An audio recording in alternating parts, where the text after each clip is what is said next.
here's Priscilla. You guys already met her. She's a swimmer instructor and also she's a nutritionist. And then we have Steven. He's a trainer. He trains other people how to stay fit, obviously. And I take one of his classes where he does all upper body and also legs. So he's going to talk about different stuff. So let's talk with him. My name's Steven, as you said. I'm a personal trainer, also a group instructor. What I'm going to dive into a little bit is different stuff you can do at your home. You can do bodyweight exercises, band exercises, dumbbell exercises, different variations. Neither one's better, it's just what's more convenient for you and what works out for you. So I'm going to demonstrate first. These are TNT bands, actually made by Lifeline USA. I prefer these because they're interchangeable.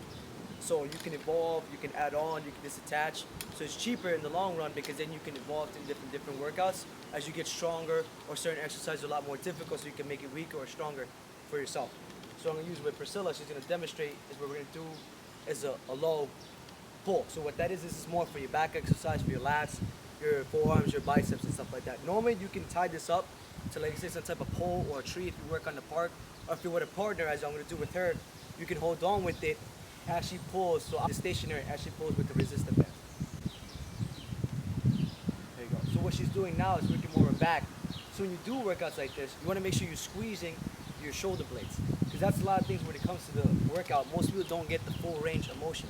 You can just make a movement, you're not really getting anything, when it's more about grabbing, making sure you're squeezing your shoulder blades if there's a pencil in between your back, and extending back. It's not about repping it out, because then you're just going through the motions, but you're not getting what you need.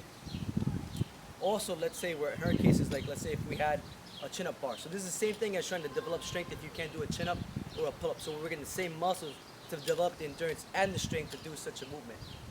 Also, you can do different workouts, as I can show here. You can step on the bands. So like I said, in different motions where, let's say if I want it to be more difficult, I make sure I step on bands. This is another important part. You step on it where your arch is. You don't want to step on it with the ball of your feet or your heel, because it can loosen up and snap and hit you in the face. So you want to step on it with here. I can widen out because I want to make the workout more difficult, because let's say it's just a single band. It's not like these where I can interchange them to make it more difficult. And then I can do bicep curl. Now the benefits of bands versus weights is more if I'm using a dumbbell or a barbell, the weight is stationary. If it's only 40 pounds, it's only going to be 40 pounds worth of pressure. Compared to here, what's good for advanced or even novice people is that when the band is lower, it's less resistance of pressure. As I increase, making it further towards me, the pressure in pounds increase in this, making it difficult a lot more harder. Also making my arm flex. Even when you use weights, that's where most people get difficult, because they get lost in the motion trying to lift heavy. As you see here, I'm just curling my arm. But as I flex my bicep and I contract, I start to feel it a lot harder. That's the same thing with a band. Even if you do it or not, the band's going to force you to flex your muscle as you contract in a movement. And that's the benefit of doing bands. What we have here is the same thing. So these are like 3-pound dumbbells. So you can hold on to these and curl it. So she can just go through the motions where it's about here. What's good, what you're seeing is she has to keep her elbow. Essentially keep her elbow to the side, because that's working the bicep. Also, she's flexing, it's going to make it a little bit more difficult on her. Compared to what some people do, is now let's see, we do what I like to call the run. Doing this, or using my back, whatever the case may be, which you're still working out the bicep, I'm not denying that, but you're not, now you're working out other stuff or just hurting yourself in the process. Also, let's say for people who have shoulder injuries, you can do a shoulder press. This is a different variation where it's more about bringing the elbows towards the front and then extending overhead. Now the benefit of doing this over compared to, let's say, a side shoulder press when you're doing it here and you're coming up, it's more about, it's more about her shoulder blade bone. When you have it this way, what happens is, not all the time, but for certain people, depending on how their biological structure is made, it's the muscle starts to grind on the shoulder blade. So you're injuring yourself more than what you're helping yourself. So this is more constant with guys doing shoulder pressing or bench pressing. Have her elbows forward as she shoulder presses, because now that range of motion is complete. So she's not going to have the issue of her muscles grinding compared onto her bones and stuff like that. So then, like I said, these are just band exercises you can do with your legs. You can wrap them around on your ankles, on your quads, to do lower exercises. So it really comes back down to like I was saying in the beginning, there is no perfect way to work out. Bands, dumbbells, body weight, it's whatever is available for you. You can afford to go to the gym, or you can only work at home, work at the park. These are other options for you to work out. And whatever, as I said, either one's better. It's just what's convenient for you, what's going to work out for you. And even if you're advanced, only doing body weight, bands are actually good systems. You can use stuff like this to put on your legs to make it more difficult, or hold on to the band as they come up and come down as I do squats.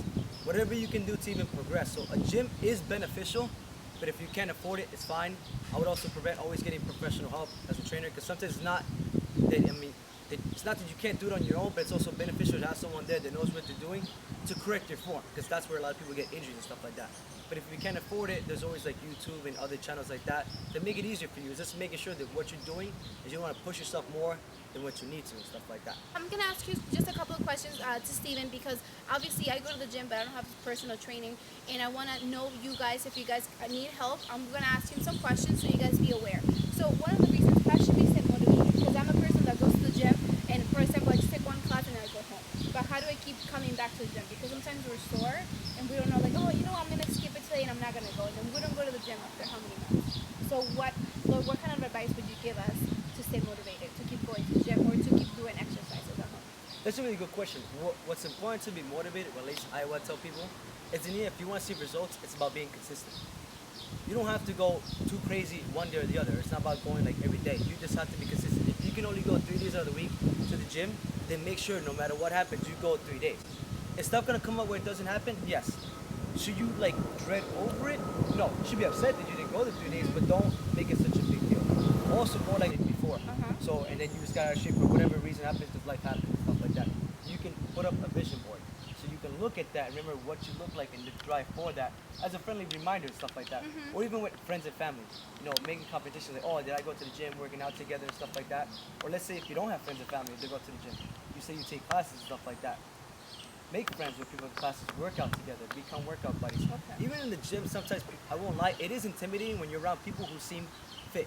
You'll be surprised how many people at the gym actually weren't fit before, and just because they started going, they're actually fit now. So a lot of people actually very friendly enough and are willing to give you some advice, or even let you work out with them, or use them as motivation. At least when I was a little overweight, when I first was going to the gym, I was intimidated. That's what happened to me. I would see people, ask, like, if you don't mind, what's that workout for? What does that do? And then as they went along, instead of working out with them or saying hello to them, and them saying hi to me was just motivation enough to go into the gym, because it's more friendly environment, stuff like that. But in the end, everything really comes down to just being consistent. You don't have to go nuts. You just have to be consistent in what you're doing, and over time you'll start to see progress in your workouts. So one quick question, one more.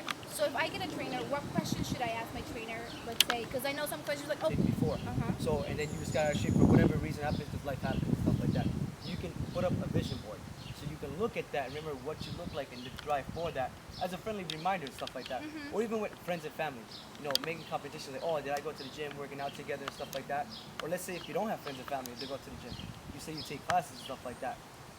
Make friends with people in classes, work out together, become workout buddies. Even in the gym, sometimes, I won't lie, it is intimidating when you're around people who seem fit.